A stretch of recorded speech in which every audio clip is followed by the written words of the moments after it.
For our Kandinsky-inspired drawings, we're going to talk about how lines can be different. We know we have straight lines, wavy lines, zigzag lines, but lines can also be different just by the direction they are drawn.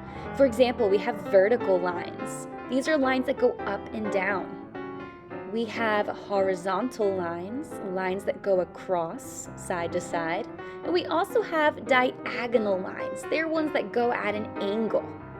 Lines can also be different by the length. We can have short lines and we can have longer lines. We have thick and thin lines, so the thickness of a line can be different. Sometimes lines can be dashed or dotted. Those are always fun. Curved and even spiral lines.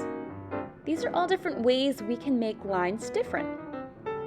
Now, if I were to be drawing a composition inspired by the artist Kandinsky, I'm going to start by drawing all different types of lines. Some are straight, some are wavy, some are curved, zigzag. Don't forget to add some that may be thicker or thinner, shorter or longer, and change all different directions.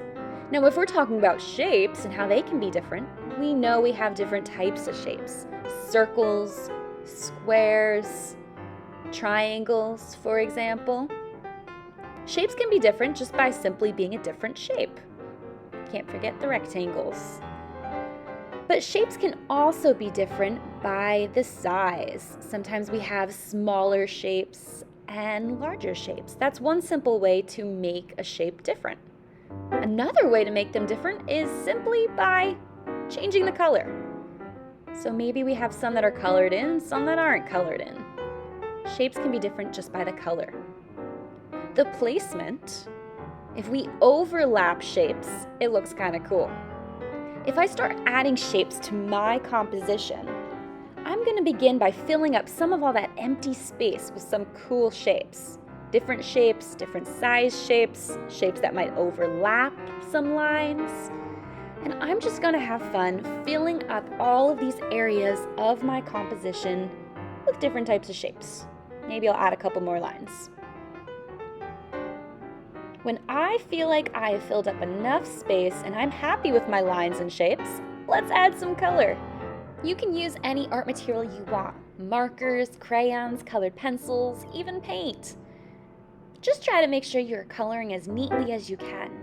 Notice how with my colored pencils, I'm making go from dark to light just by the amount of pressure I put on my pencil. It's always fun to try to get the color to make it look like it's going from dark to light. If you want to use paint, you can also do that by first starting with a dark layer of paint and slowly add some more water to it so it starts to blend into a nice light version of that color.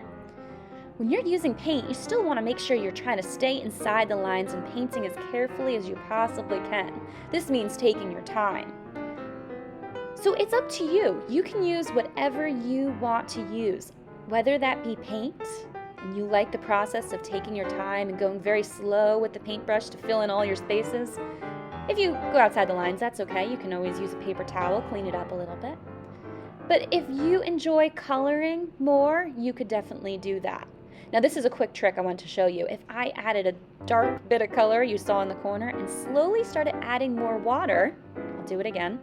If I start adding water to it, it's going to lighten up and kind of drag that paint in all this empty space.